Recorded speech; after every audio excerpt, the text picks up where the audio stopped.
नमस्कार, जय श्री कृष्णा। स्वागत करता हूं मैं आपका अपने चैनल कुंडली शास्त्र में। मैं हूं एस्ट्रोलॉजर रतन सिंह। आज हम आने वाले सप्ताह के बारे में ही बात नहीं करेंगे, बल्कि 15 फरवरी को आने वाली महाशिवरात्रि के लिए एक विशेष कोई काम आप कर लें जिससे भगवान गौरी शंकर की आपको कृपा भी प्राप्त हो जाए, आशीर्वाद प्राप्त हो जाए। ऐसा कुछ आपको एक उपाय मैं बताऊंगा। साथ ही के अंदर एक बिल्व पत्र चढ़ाने का अद्भुत मंत्र भी मैं आपको दूंगा, या मैं आपको बताऊंगा। मैं तो कौन होता हूं देने वाला, शास्त्रों में लिखा हुआ है। वही मंत्र जो है मैं आपको उच्चारित करके बताऊंगा। वैसे तो दिख रहा होगा, स्क्रीनशॉट जरूर से ले लीजिएगा इसका, ये काम आने वाला है। शुरू करते हैं। देखिए, इस सप्ताह की जो राशि है उसके अंदर जो सबसे बड़ा एक जो परिवर्तन हुआ है वो है सूर्य का। जी हाँ, 13 फरवरी के दिन सूर्य ने अपनी राशि को, या जिस राशि में मकर राशि में थे वहां से हट करके कुंभ राशि के अंदर आए हैं। पहले भी शनि की राशि थी, अब भी शनि की राशि है, लेकिन बदल गया है। पहले ये अभी जो वर्तमान में है वो शनि की मूल त्रिकोण की राशि मानी जाती है। आपके लिए 12वें भाव में ये पड़ रही है। अगर हम सूर्य की बात करें तो आप लोगों के लिए छठे भाव का स्वामी बनता है। छठे भाव का स्वामी 12वें में चला जाएगा, तो इसको थोड़ा सा मैनेज करना है, इसको थोड़ा सा समझना जरूरी है। इसके अलावा भी अलग अलग ग्रह अलग अलग नवमांशों में जाएंगे, एक एक करके हम बात कर लेते हैं। आपके कर्म भाव की बात करें, कार्य क्षेत्र की बात करें, तो आप लोगों के लिए 13 और 14 फरवरी के ये जो 2 दिन है, चंद्रमा आपके यहीं पे गोचर करेंगे। पहली बात, इस भाव का स्वामी जो है गुरु बनता है, जो अपने ही भाव से समसप्तक बैठा हुआ है, तो गुरु की दृष्टि तो यहाँ पे पड़ रही है, ये अच्छी बात है। लेकिन गुरु जब नवमांश में देखेंगे तो गुरु जो है अभी मेष नवमांश के अंदर चल रहे हैं, यानी कि अगर आप यहाँ से देखें तो मेष राशि आप लोगों के लिए द्वितीय भाव यानी कि धन भाव में पड़ती है। तो ये स्थिति आप लोगों के लिए काफी ज्यादा कारगर है। गुरु और चंद्रमा आमने सामने होंगे, समसप्तक होंगे, केंद्र भाव के अंदर आपस में मिलकर के एक बहुत बड़ा और बहुत जबरदस्त योग बनाएंगे। इसको कहते हैं गज केसरी योग। जी हाँ, गोचर के अंदर आप लोगों के गज केसरी योग बन रहा है। ये बहुत ज्यादा शुभदायी, समृद्धि, प्रसिद्धि देने वाला होता है, धन भी देने वाला होता है, बड़े बड़े लोगों से मुलाकात कराता है, खुद का जो सोशल स्टेटस है वो भी व्यक्ति का बहुत ज्यादा बढ़ जाता है। तो यदि आप गवर्नमेंट ऑफिशियल्स हैं, है ना, या फिर जहां पे भी आप पोजीशन में हैं वहां पे अगर आप प्रमोट होना चाहते हैं, अपने काम को बढ़ाना चाह रहे हैं, आपके अप्रेजल चल जाए, या फिर कहीं पे और आप ट्राई कर रहे हैं कि आपसे इससे बेटर ऑप्शन आपको मिल जाए, तो ये 2 दिन तो आप लोगों के लिए बहुत शुभदायी, बहुत ज्यादा बढ़िया रहने वाले हैं। कौन से आप लोगों को मैंने बताया 13 और 14 फरवरी के, ठीक है ना। बाकी आपकी काम धाम के अंदर इतनी कोई हमको समस्या स्पेशली दिखाई देती नहीं है। हाँ, शनि की 10वीं दृष्टि जरूर आती है इस भाव के ऊपर, तो शनि की 10वीं दृष्टि साथ में, लेकिन गुरु की दृष्टि भी पड़ रही है, गुरु की ही राशि है, तो थोड़ा सा बैलेंस हो जा रहा है। शनि स्वयं जो अभी देखेंगे अगर आप, तो ये सिंह नवमांश में चल रहे हैं। राहु केतु दोनों वर्गोत्तम ही है, तो केतु के साथ में कंजक्शन बना के चल रहे हैं सिंह राशि के अंदर। तो शनि जो है इतने आपको थोड़ा सा पीड़ा परेशानी दे रहे होंगे। गुरु की जो सौम्यता है आपके कार्य क्षेत्र के ऊपर, उसका मजा नहीं आ रहा होगा शनि की पीड़ा की वजह से। अब आपकी मेन पत्रिका के अंदर ग्रह कहाँ पे हैं, क्या ना, कौन सा आपका लग्न बनता है वह, हालांकि ये जो हम राशिफल बात कर रहे हैं ये मीन लग्न वालों के लिए भी उतना ही इंपॉर्टेंट है जितना मीन राशि वालों के लिए। लग्न मतलब आपकी पत्रिका खोलेंगे, टॉप सेंटर में अगर 12 नंबर लिखा हुआ, इसका मतलब आपका मीन का लग्न बनता है। मेन पत्रिका में आपकी ग्रहों की स्थिति, फिर दशा, महादशा, अंतरदशा किस ग्रह की चल रही है ये भी जानना जरूरी होता है, तभी हम किसी व्यक्ति विशेष की पत्रिका का उसका विश्लेषण कर सकते हैं। तो यदि आप कोई प्रॉब्लम से जूझ रहे हैं, 2-4 हो रहे हैं, उसका एस्ट्रोलॉजिकल सॉल्यूशन जानना चाहते हैं, ज्योतिषीय समाधान जानना चाहते हैं, तो आप जो नीचे व्हाट्सअप नंबर दे रखे हैं, वेबसाइट दे रखी है, एड्रेस उसका, तो कहीं पर भी जाके आप उसको अपना जो है अपॉइंटमेंट बुक करवा सकते हैं, ठीक है। अब देखिए, काम की ग्रोथ की बात करें तो मंगल उच्च अवस्था में चल रहे हैं, लेकिन मंगल भी इस सप्ताह के अंदर नीच नवमांश में जाएंगे। जी हाँ, मंगल 10 से 14 फरवरी के बीच में 5 दिन तक मंगल जो है नीच नवमांश में यानी कि कर्क राशि के अंदर रहेंगे। अब आपकी मंगल से संबंधित को दशा अंतरदशा चल रही है, आपकी मेन पत्रिका में मंगल की क्या पोजीशन है ये डिपेंड करता है, तभी जाके इस नीच नवमांश में जाने का इतना आपको इम्पैक्ट पड़ेगा। अदरवाइज आपके दशा महाशा अंतरदशा और फिर ये जो गोचर है उसका इम्पैक्ट ज्यादा पड़ेगा, ठीक है ना। बहरहाल, तो लाभ भाव के अंदर मंगल चल रहे हैं। मंगल वैसे तो आपके लिए शुभ फल देने वाले ही हैं, मंगल से इतनी ज्यादा आपको कोई चिंता नहीं है, उच्च अवस्था के अंदर भी चल रहे हैं। सूर्य का जरूर साथ छूट जाएगा यहाँ पे 13 फरवरी के बाद में, लेकिन फिर भी मंगल बली है, यहाँ से चौथी दृष्टि आपके धन भाव पर डालते हैं, तो काम के अंदर प्रॉफिट, काम के अंदर तरक्की, उन्नति, समृद्धि भी हमको दिखाई देती है, और उससे पैसा आने के भी चांसेस दिखाई देते हैं। एक और बात, इस तरह की सिचुएशन के अंदर अगर आपको ट्रांसफर चाहिए तो भी आप लोगों के लिए गोचर बहुत ज़्यादा शुभदायी है, आप लोग ट्रांसफर अपना जरूर से करवा सकते हैं। कुछ है ना, जहां तक है आपकी भोलेनाथ बात मान ही लेंगे और आपका काम हो ही जाएगा। तो काम के प्रमोशन के लिए भी समय आप लोगों के लिए ठीक है। समस्या कहाँ है? समस्या है 12वें भाव के अंदर। जी हाँ, 12वें भाव के अंदर कैसे समस्या है? 13 फरवरी के बाद में सूर्य भी यहाँ पे गोचर करेंगे, चतुर्ग्रही योग बनेगा। वैसे वर्तमान के अंदर देखा जाए तो बुध अभी 3 फरवरी को गए थे, 5 फरवरी को शुक्र गए थे, राहु ऑलरेडी यहाँ पे बैठे हुए हैं। तो यहाँ पे ये जो जमघट बना हुआ है 3 ग्रहों का, ये तीनों आपस में मित्र हैं। लेकिन आपके लोगों के 12वें भाव में तो इतने ज्यादा आपको फलदायी शुभदायी नहीं यहाँ पे दिखाई दे रहे हैं। वैसे भी शत्रु राशि के अंदर गए हुए हैं लेकिन शुक्र और बुध की आपस में ये जो जुती है ये तो शुभदायी मानी ही जाती है। अब आपको क्या है कि आपको हो सकता है कि वैसे ही घूमने फिरने के लिए, है ना, ऐसे ही मन कर रहा हो कि यार बहुत दिन हो गए घर पे बैठे हो, चलो कहीं बाहर जाते हैं, घूम के आते हैं, तो घूमने फिरने का आपके लिए समय होगा ये। इसको अगर आप इस तरह से अप्लाई करेंगे तो इसकी उपाय भी हो जाएगा और आपको परेशानी भी नहीं होगी। दूसरा, यहाँ पे हमको अनावश्यक खर्चे दिखाई देते हैं।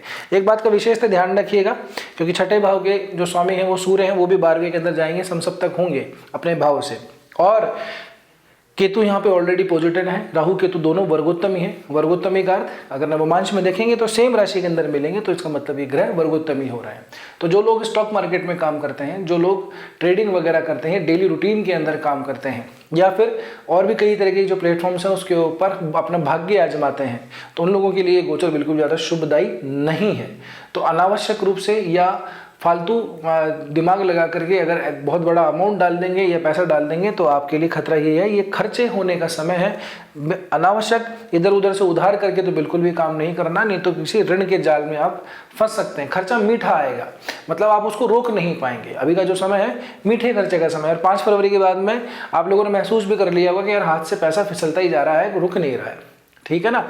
ये अपन ने जब पूरे फरवरी मंथ का जो एक बनाया है हुआ है आपकी राशिफल का, तो उसमें भी हमने यही कहा था आपको कि कितना भी कोशिश कर लो पैसा हाथ से फिसल ही जाएगा। तो हाथ से पैसा फिसलने का समय है। 5 फरवरी के बाद में ऐसा हो रहा होगा, जिनके साथ में हो रहा है वो कमेंट करके जरूर बताइएगा, क्योंकि राहु की भी पोजीशन है तो सीधी जगह पे पैसा खर्च नहीं करता, इधर उधर की जगह पे पैसा खर्च कर देता है। हाँ, एक बात जरूर है, जिन लोगों का ऐसा कहे कि अपने घर से बाहर कहीं पे जो है उनका कोई काम अटका हुआ है, जिनको ट्रैवल करना पड़ रहा है, किसी से मिलने जाना है, तो वहां आपके लिए ये बहुत बढ़िया समय है।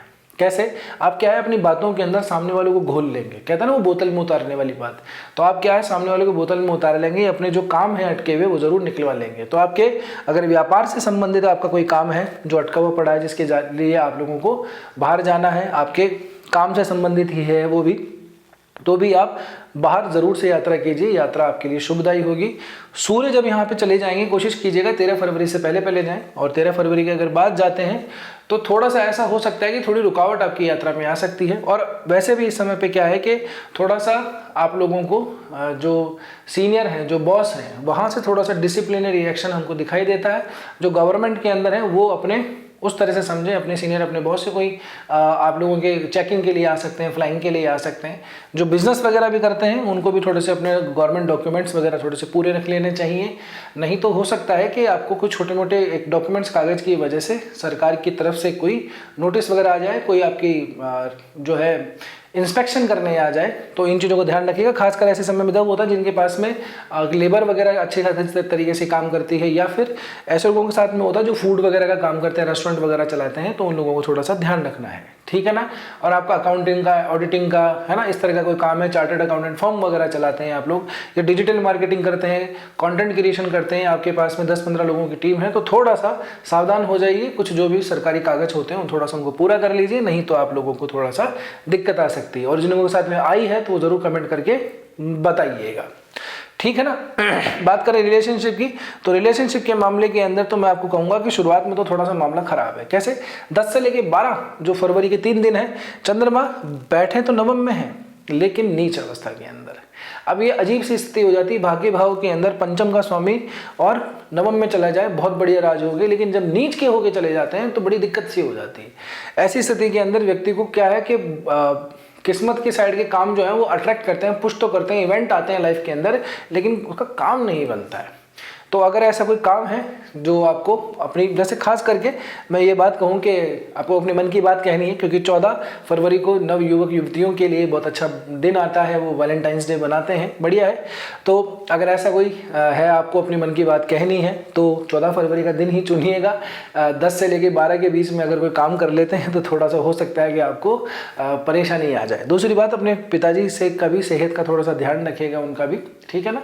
अगर उनको कुछ ऐसा दिक्कत है, कुछ बेचैनी से रहती है, घबराहट वगैरह से रहती है, कोई न्यूरोलॉजिकल थोड़ी सी प्रॉब्लम है या कोई स्किन डिजीज़ वगैरह है, सिरोसिस टाइप की कोई थोड़ी मोटी प्रॉब्लम है, ठीक है ना, तो उनका थोड़ा सा विशेषता इन 2-3 दिनों के लिए ज़्यादा ध्यान रखिएगा। बाकी इसके बाद में दिक्कत नहीं है। चंद्रमा फिर आगे निकल जाएंगे, 13-14 को इधर जाएंगे। इससे पहले चंद्रमा 9 फरवरी के दिन 8वें भाव में आपके रहेंगे और इस भाव का स्वामी 12वें के अंदर गया हुआ है, तो ये थोड़ी सी चिंता हमको दिखाता है, ठीक है ना। 8वें का स्वामी 12वें में चला जाए, बाकी और कंडीशंस के हिसाब से देखें तो इतना, अगर शनि भी यहीं कहीं पे होते ना 6-8-12 के अंदर तो ज़बरदस्त मज़ा आ जाता है। ये एक तरीके से विपरीत राजयोग बनता है, लेकिन यहाँ पे शनि आगे गए हुए हैं। सिर्फ आप लोगों के लिए 6ठे और 8वें भाव के स्वामी ही एक जगह युति बना रहे हैं 12वें भाव के अंदर, तो थोड़ा सा आप लोगों को भी ट्रैवल करते वक्त स्पेशली ध्यान रखना है, गाड़ी वगैरह चलाते वक्त भी स्पेशली ध्यान रखना, ओवर स्पीड में काम नहीं करना है, बहुत ज़्यादा जोश में आकर के आप रश ड्राइविंग भी ना करें। एक और बात, कोई हेवी जगह पे आकर के कोई ऐसी जगह जहाँ पे खतरा वगैरह होता है तो ऐसी ट्रैकिंग वगैरह और इस तरह की चीज़ें को करने से आप लोगों को बचना चाहिए, ठीक है ना। मैं डरा नहीं रहा हूँ, लेकिन ये जो चीज़ें दिखाई दे रही है मैं आपके सामने स्पष्ट करके बता रहा हूँ, तो ठीक नहीं है। और विशेषतः सूर्य भी जो है नीच नवमांश में चले जाएंगे, अग्नि तत्व के ग्रह हैं, हड्डियों के ग्रह हैं, है ना, हड्डी वगैरह भी हम यहीं से देखते हैं, तो आपको थोड़ा सा ध्यान रखना है। मंगल भी जो है ये भी थोड़े से एनर्जी के ग्रह हैं, कुटुंब भाव, धन भाव, है ना, यहाँ से संपर्क संबंध बना रहे हैं, इनकी दूसरी राशि यहाँ पे ये भी नीच नवमांश में चले जाएंगे, तो थोड़ा सा ध्यान रखना है। 12-13 का जो दिन है बुध के लिए, अगर आपकी मीन पत्रिका में बुध ठीक है ना, आपके लग्न से अगर बुध जो है 10वें भाव में, 11वें भाव में, 5वें भाव में, 9वें भाव में आते हैं, उच्च अवस्था के अंदर बली हैं, तो आप लोगों के लिए बहुत बढ़िया है, क्योंकि 12 और 13 फरवरी के दिन बुध जो है वो वर्गोत्तमी होंगे। तो आपका कोई ऐसा अकाउंट से संबंधित काम है ना, ऑडिटिंग से संबंधित कोई काम है, बैंकिंग से लेन देन से संबंधित कोई काम है आपका, तो उस दिन जरूर से कीजिएगा, आपको काफ़ी ज़्यादा प्रॉफिट मिलेगा। अब बात करते हैं अपन महाशिवरात्रि की। 15 फरवरी के दिन महाशिवरात्रि आएगी और भगवान गौरी शंकर की इस दिन आराधना की जाती है। जी हाँ, सिर्फ शिव जी की नहीं करनी है, माता पार्वती की भी करनी है, क्योंकि दोनों से ही ये जो दिन है जुड़ा हुआ है, ठीक है ना। और जब आप जाएंगे तो जो रेगुलरली जो भगवान शिव को अर्पित किए जाते हैं, बिलपत्र है, अकोड़ा है, सब लोग जानते हैं, धतूरा वगैरह है ना, जल है, दूध है, ये सब कुछ अभिषेक में काम आते ही हैं। आप लोगों को कुछ हल्दी साथ में ज़रूर लेके जाइएगा, ये एक एक्स्ट्रा उपाय मैं आपको बता रहा हूँ। हल्दी ले जाइएगा, हल्दी शुद्ध हल्दी लेके जाइएगा। शुद्ध हल्दी नहीं है तो बाजार से कुछ वो हल्दी की जो गांठें आती है उसको लेकर के घर पे पीस लीजिए या क्रश करवा लीजिए, वो थोड़ी सी साथ में लेके जाइएगा। भगवान शंकर और भगवान माता गौरी जो है उनकी जो श्रृंगार जो है वो हल्दी का श्रृंगार जरूर कीजिएगा, हल्दी का उपटन लगाइएगा। इतना सा काम कर लीजिए। अगर आप थोड़े सामर्थ्यवान हैं, सक्षम हैं, तो केसर का भी आप कर सकते हैं, नहीं तो हल्दी तो है ही है, ठीक है ना। इतना सा आप काम कर लीजिए और जब बाहर निकलें तो फकीरों को, साधुओं को, संतों को, जो भी आपको मिल जाए उनको आशीर्वाद लीजिए, उनको प्रणाम कीजिए। अगर आपसे कोई सेवा बन पड़े तो उनकी कुछ सेवा भी कर दीजिए, चाहे आर्थिक कर दीजिए या फिर आपसे कोई पारिश्रमिक तरीके से किया जाए, श्रमिक रूप से किया जाए तो वो कर दीजिए, जैसे भी आपसे सेवा हो कुल मिला के वो कर दीजिएगा। पूजा करते वक्त एक मंत्र है, बिल्व पत्र चढ़ाने का मंत्र है, और ये विशेष ऐसा नहीं शिवरात्रि को ही चढ़ाया जाता है, ये शिवरात्रि को ही बोला जाए। जो शिव आराधक हैं, शिव की जो आराधना करते हैं उनके लिए तो इंपॉर्टेंट है ही, बाकी सबके लिए तो है ही, शिव वालों के लिए थोड़े से ज़्यादा इंपॉर्टेंट है अगर वो रेगुलरली करते हैं तो। बिल्व पत्र जब आप चढ़ाएं, बिल्व पत्र चढ़ाने से पहले इस मंत्र का एक बार उच्चारण कर लीजिए, इसको तब तक याद कर लीजिएगा। शिवरात्रि क्योंकि इस सप्ताह के आखिरी के अंदर आएगी, संडे के दिन, तो तब तक इसको आप जो है कंठस्थ कर लीजिएगा। नहीं भी है तो स्क्रीनशॉट ले लीजिए, जब पूजा करें तब इसको या तो मन में बोल लीजिए या उस समय बोल लीजिए। मंत्र है त्रिदलम त्रिगुणाकार त्रिनेत्रम च त्रिधायुतम त्रिजन्म पाप संहारम बिल्वपत्रम शिवार्पणम श्री भगवते सांब शिवाय नमः बिल्वपत्रम समर्पयामि। ऐसे करके आप जो है बिल्वपत्र को चढ़ा दीजिए, जितने भी आप बिल्वपत्र लेके जाएं हर बार ये काम करें। और अगर आप कर सकें तो इस मंत्र को आप जो है जागृत भी कर सकते हैं। 108 बार उस बिलपत्र को हाथ में ले लीजिए, 108 बार उच्चारित करके फिर चढ़ाइए, जैसा भी आपसे बन पड़े, लेकिन सामान्यतः एक बार मंत्र को पढ़िए और फिर बिलपत्र को समर्पित कर दीजिए, क्योंकि बिलपत्र में ब्रह्मा विष्णु महेश तीनों का वास माना जाता है। आपकी प्रार्थना अवश्य भगवान गौरी शंकर स्वीकार करेंगे। यहाँ तक पहुँचे हैं तो वीडियो ठीक ही लगा होगा तो लाइक भी कर ही दीजिए, नए हो तो सब्सक्राइब कर दीजिएगा। एक दिन जरूर रुक जाइए, कमेंट आप करने से पहले, या कमेंट ना भी करें तो कमेंट सेक्शन में जाइए, वहाँ पे स्वाइप कीजिए, वहाँ पे हाइप का ऑप्शन आएगा, वीडियो को हाइप ज़रूर से दे दीजिएगा, फिर बताइए कि वीडियो कैसा लगा आपको। ठीक है, तो आज के वीडियो में इतना ही, मिलते हैं अगले वीडियो में। तब तक के लिए स्वस्थ रहिए, मस्त रहिए, अपना और अपनों का ध्यान रखिए। जय श्री कृष्णा, हर हर महादेव, जय हो गौरी शंकर।